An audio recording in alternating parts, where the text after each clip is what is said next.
台湾的房子未来最大的危机不是跌价，而是卖不掉。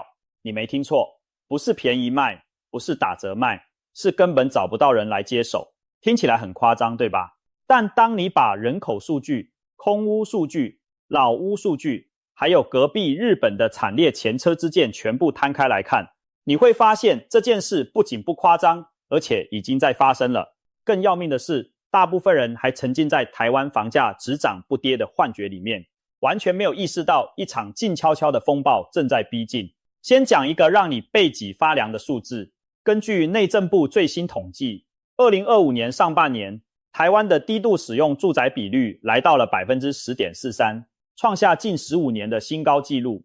什么叫低度使用住宅？就是根据用电量来判断的。那些电费低到几乎等于没人住的房子，你可以把它简单理解成空屋。换算下来，全台湾的空屋数量在2024年下半年已经飙破91万户。91万户是什么概念？如果每一户塞3个人进去，可以装下将近270多万人，差不多等于一个台北市加上一个基隆市的人口，全部住进去还有剩。但问题就在这里，这些房子就是空在那里，没人住，没人租，也没人想要。更可怕的是，这个趋势正在加速。2021年下半年的时候，全国的低度使用住宅比率才 8.66%， 这已经是过去10几年的一个低点了。结果短短不到4年就冲到了 10.43%， 飙升了将近2个百分点。而且你要知道，这个统计还不包括那些预售屋、新成屋待售的量。内政部另外一个数据告诉我们，2024年第2季全台新成屋待售数量已经飙破 10.3 万多户，同样创下了历史新高。如果把这些也算进去，台湾真正处于闲置或等待出售状态的房子数量只会更加触目惊心。好，你可能会说，空屋多不代表卖不掉啊，说不定只是屋主暂时不想卖而已。那我们就来好好拆解一下，到底是什么力量在制造这些空屋，以及为什么在未来这些空屋不仅卖不掉，甚至可能变成屋主甩不开的噩梦。第一股力量叫做少子化海啸。2025年台湾全年新生儿出生人数只剩下107812人，这个数字比2024年的 13.4 万多人暴跌超过 20%， 跌幅之大创下台湾有人口统计以来的历史纪录。你知道这代表什么吗？我们倒带回去看，1976年是龙年，那一年台湾出生了 42.5 万多个婴儿，创下历史高峰。2024年也是龙年，按照过去经验，龙年一向是生育高峰，结果只生了13万出头。到了2025年蛇年，直接崩到 10.7 万多，而且专家预估2026年的新生儿数量极有可能跌破10万大关。从42万到10万，短短50年，台湾每年的新生儿数量缩水了 75%，4 个婴儿只剩1个。这不是缓慢的衰退，这是断崖式的坠落。同一时间，台湾在2025年底正式跨入了世界卫生组织定义的超高龄社会。什么意思？就是全国65岁以上的老年人口占比正式突破了 20%， 达到 467.3 万多人，而0到14岁的幼年人口占比只剩下 11.51%， 15到64岁的工作年龄人口占比也已经不到70%，只有 68.43%。 更残酷的是，台湾已经连续60个月处于生不如死的状态。这不是在骂人，这是人口学上的专有名词，意思是每个月的死亡人数都高于出生人数，人口持续负成长，已经连续24个月没有中断。那这跟房子卖不掉有什么关系？关系太大了。你想，房子最终是要有人住的，对吧？不管你是自住还是投资出租，最终那间房子里面需要有一个活生生的人进去住。人越来越少，房子越盖越多，总有一天供给会远远超过需求，而这一天不是什么遥远的未来，它就是现在进行式。截至2024年第4季，台湾的住宅存量已经达到947万户，全台的家户数大概也差不多是900多万户。表面上看起来好像刚好一户一宅，供需还算平衡。但别忘了2件事。第一，近几年每年核发的建造量都超过10万户，新房子还在疯狂的盖。第二，人口正在加速减少，人在减少，房子在增加，这两条线像剪刀一样越插越开，插开的方向只有一个，就是空屋越来越多，供过于求越来越严重。第二股力量叫做老屋海啸。根据住商机构引用内政部的最新数据，2025年第二季全台房屋税级住宅的平均屋龄已经来到 34.1 年，创下自2009年有统计以来的历史新高。屋龄超过30年的老旧住宅总数高达554万户，占所有住宅的 59%。 白话文讲就是，台湾每10间房子里面将近6间已经超过30岁了，而台北市更加夸张，30年以上老屋的占比高达 73.8%， 等于3/4的台北房子都是老屋。平均屋龄最老的县市则是离岛和中南部，澎湖县 44.1 年，云林县 40.9 年，嘉义县 40.7 年。但老屋真正恐怖的不是数量，而是它的宿命。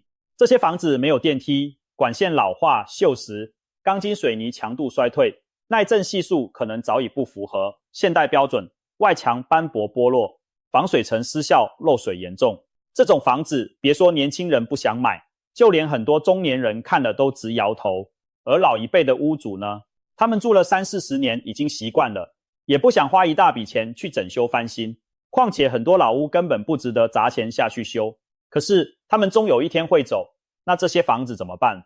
答案是继承。根据统计，2024年第一季全台不动产继承移转登记数量达到 1.79 万栋，相当于平均每4分钟就有一件不动产进入继承程序。这个数字还在逐年攀升，因为台湾的婴儿潮世代正在老去，大量的不动产即将在未来10到20年内进入继承移转的高峰期。问题来了，这些继承人往往是50-60岁的子女，他们自己早就有房子住了，根本不需要爸妈留下来的那栋老公寓。那继承下来的老屋怎么办？住嘛，住不了。40年老屋没电梯，漏水，管线老化，住起来品质太差。卖嘛，卖不掉，因为市场上同类型的老屋一大堆，买方又越来越少。租嘛，租不出好价钱。同样的租金，年轻人宁可去租有电梯有管理的新大楼。拆嘛，拆了要花一大笔钱，而且土地面积可能太小，根本没有改建的价值。更离奇的是，如果继承者有好几个兄弟姐妹，这栋老屋就变成共同共有的状态，只要有任何一个继承人不同意出售或处理，全部的人都动不了。大家各有各的想法，有人想卖，有人想留着当纪念，有人在国外根本联系不上，结果就是这栋房子摆在那里，继续空着，继续老化，继续折旧，年复一年的缴着房屋税和地价税，慢慢变成一栋没有人想碰，没有人敢接手的废墟。这不就是活生生的卖不掉吗？第三股力量叫做区域分化。你以为空屋问题是均匀分布在全台湾的吗？完全不是。台北市和新北市核心区的空屋率大概在 7% 左右，板桥、永和这些双北热门地段甚至低于 6%， 因为那里有工作机会，有学校，有医院，有捷运，年轻人还愿意往那里挤。但你看看其他地方就知道了，金门县的空屋率 17.31%， 连江县 17.39%， 在非都会区当中，空屋率超过 20% 的乡镇市区数量，从2024年上半年的20个暴增到了31个，包括新北双溪、南投仁爱乡、台东成功镇等等。这些地方每5间房子就有1间以上是空的。更值得注意的是小宅的产况，全台20坪以下的小宅空屋率高达 19.26%， 将近1/5的小宅是空的。台中市、台南市、高雄市的小宅空屋率更是全部超过 20%。 这些当年被包装成低总价好入手的投资型小套房，如今正在变成烫手山芋。投资客买来想租出去的，发现租金收益率低到令人失望，想转卖的，发现年轻人根本不想要20坪不到的小套房，住起来太狭窄太憋屈了。而一家3口呢，20坪根本住不开。于是这些小宅就这么卡在那里，不上不下，要投资亏钱，要自住委屈，成了市场上最尴尬的存在。高雄更是一个典型案例。2024年下半年，高雄市的空屋数量达到 12.3 万户，年增幅高达 1.1 万多户，增量居全台之首。台中和台南也分别增加了8000多户。这些中南部城市这几年建案推得非常凶猛，重划区一个接一个开发，新房子一栋接一栋盖起来，但现在买气急冻，交屋潮一波波涌来，短期入住率根本跟不上供给速度，空屋就这么堆积起来了。第四股力量也是最令人震撼的一股，叫做日本前车之鉴。为什么一定要提日本？因为日本今天走过的路就是台湾明天要走的路，而且日本是先行者，已经走了整整30多年，走到的那个终点让全世界都吓了一跳。根据日本总务省的调查，截至2023年10月，全日本的空屋数量达到900万户，空屋率 13.8%， 创下历史新高。短短5年之间就增加了50万户。而如果时间拉回1958年，当时全日本只有36万户空屋，65年后暴增到900万户。如果这900万户空屋每户住3个人，可以装下整个澳洲的人口，其中长期无人居住、被彻底放弃不管的废弃空屋有385万户。这些房子蚊虫滋生，墙壁腐朽，杂草丛生，随时可能倒塌，甚至成为犯罪的温床。过去20年间，这类废弃空屋暴增了 80%， 而且情况只会继续恶化。1947年到1949年出生的日本婴儿潮世代已经全部超过75岁，他们名下的大量房产正在进入继承和空置的加速期。空屋最集中的地方在哪？和歌山县和德岛县并列，全国最高空屋率都超过了 21%， 每5间房子就有1间以上是空的。而即便是首都圈的郊区，情况也不乐观。学者估计，首都圈近郊至少 40% 的房子在未来将找不到继承人。更恐怖的是，日本的空屋问题根本不是房价太高导致的，恰恰相反，是因为那些房子就算免费送都没人要。东京郊区的奥多摩町是一个经典案例，政府愿意免费送房子给有小孩的家庭和育龄夫妇，条件给得非常宽松，甚至还提供生活补助金。结果呢，申请者寥寥无几。为什么？因为你免费送我一栋乡下的老房子，我光修缮费就要砸好几百万日元，而且附近没有工作机会，没有学校，没有像样的医疗设施，住进去几乎等于跟现代社会断开连结。年轻人又不傻，免费的东西如果附带的隐性成本比在城市租一间小公寓还高，那谁要？日本空屋问题的结构性根源到底是什么？学者们归纳出几个核心因素。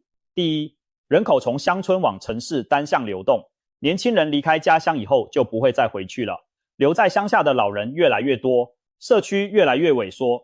第二，高龄屋主过世后，后代早已在城市安家落户，对老家的房子既不想住也不想管。有些人因为对老家有感情，舍不得卖，有些人则嫌太麻烦，干脆放弃继承。第三，日本的税制设计上，空地的固定资产税比有建筑物的土地高出数倍，所以很多屋主宁可让老屋烂在那里也不拆除，因为拆了税反而变重。第四，也是最根本的原因，日本从90年代经济泡沫破裂以后，人口就开始下降，但住宅供给却从未同步减少。经济高度成长期盖出来的大量房子，在人口萎缩时代变成了巨大的库存包袱。房子不会自己消失，不会自己走路离开，它就在那里一年又一年地老化腐朽。现在把日本这些问题一一套到台湾身上，你会发现惊人的相似度。台湾的年轻人正在往双北和新竹挤，中南部和偏乡的人口不断流失。嘉义县的人口自然增加率是-8.11%，云林县是-7.5%，苗栗县是-6.95%。这些地方几乎是在用失血的速度流失人口。台湾的继承问题也越来越严重，每4分钟就有一件不动产进入继承程序。很多继承人根本不想接手那栋老家的房子。而台湾的老屋改建速度呢？台北市老屋占比 73.8%， 但都更推动的速度慢到令人绝望。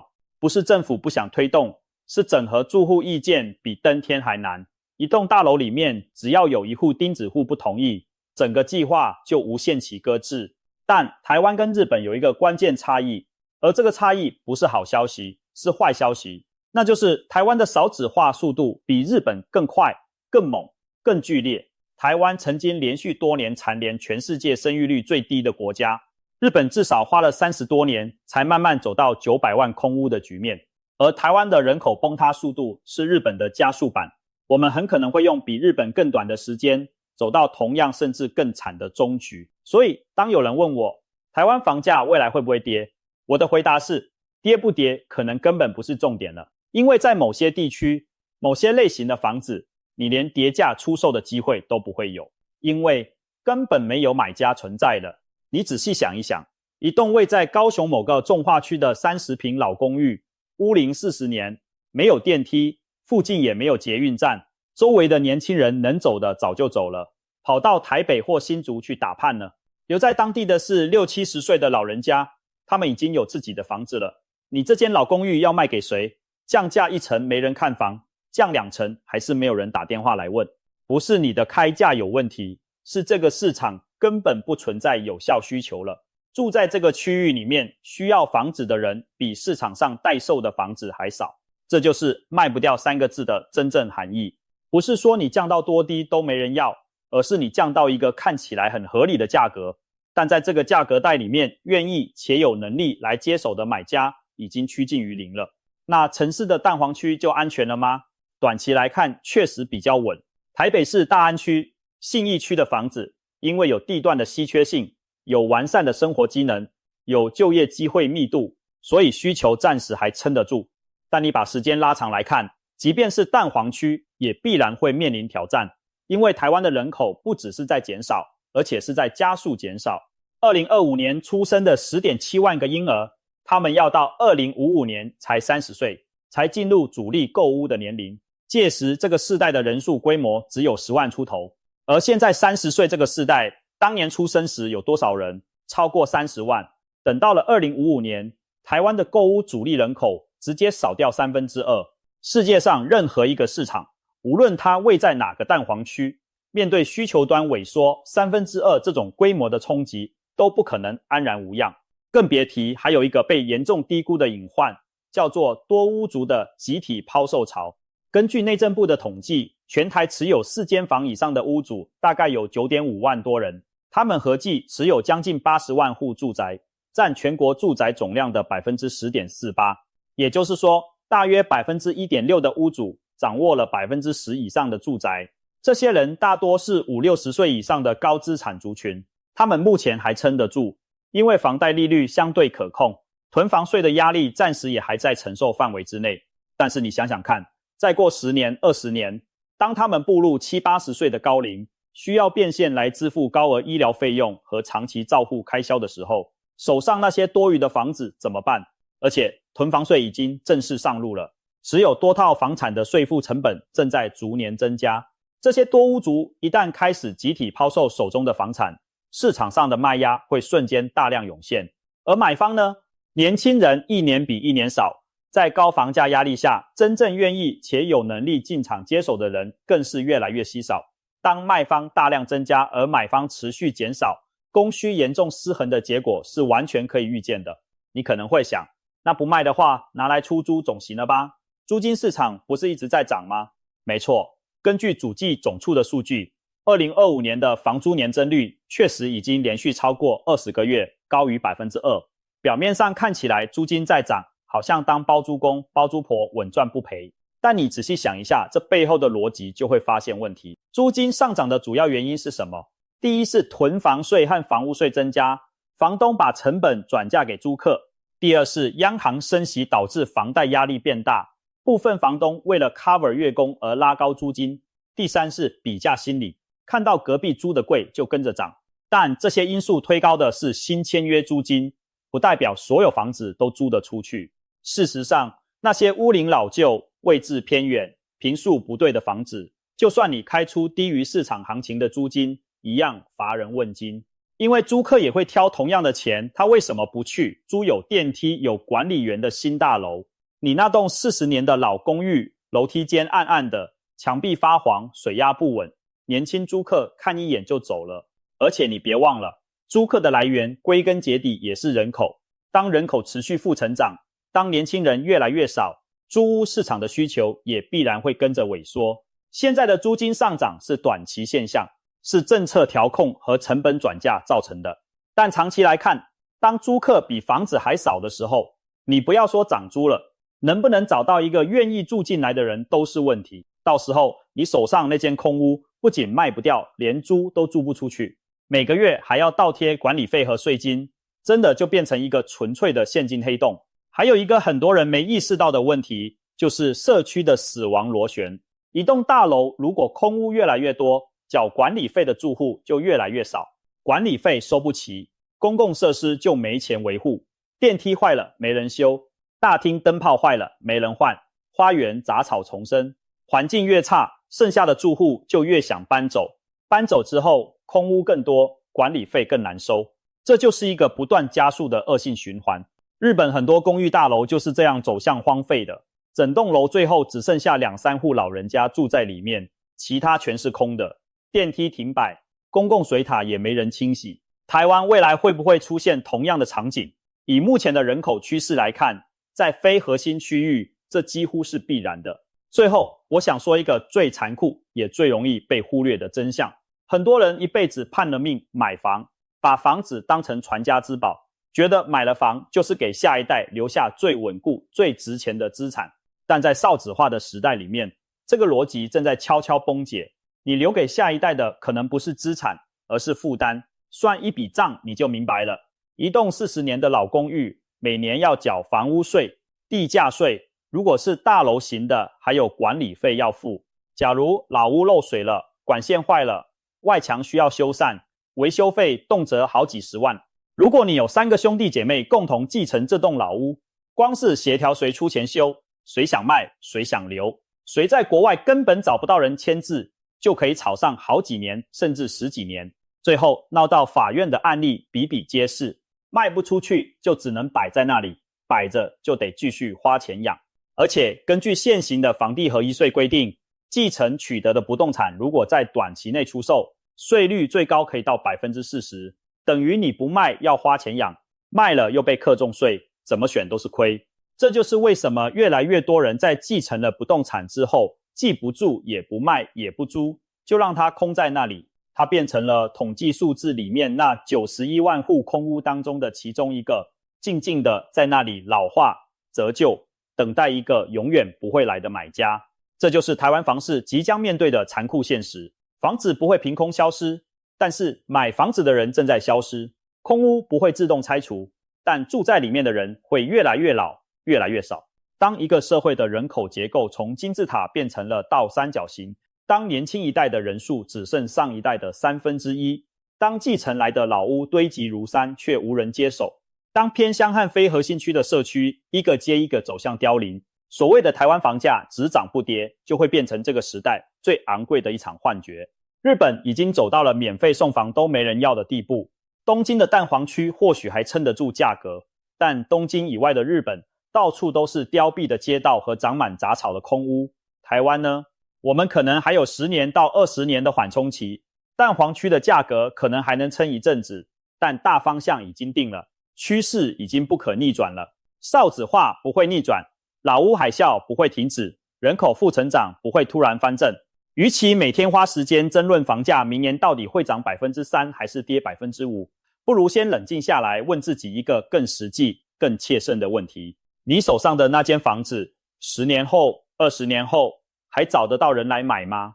你打算留给下一代的那栋老屋，他们接得住吗？还是它最终会变成一笔永远出清不了的沉没成本？如果你想了很久，发现自己真的答不出来，那或许你已经知道答案了。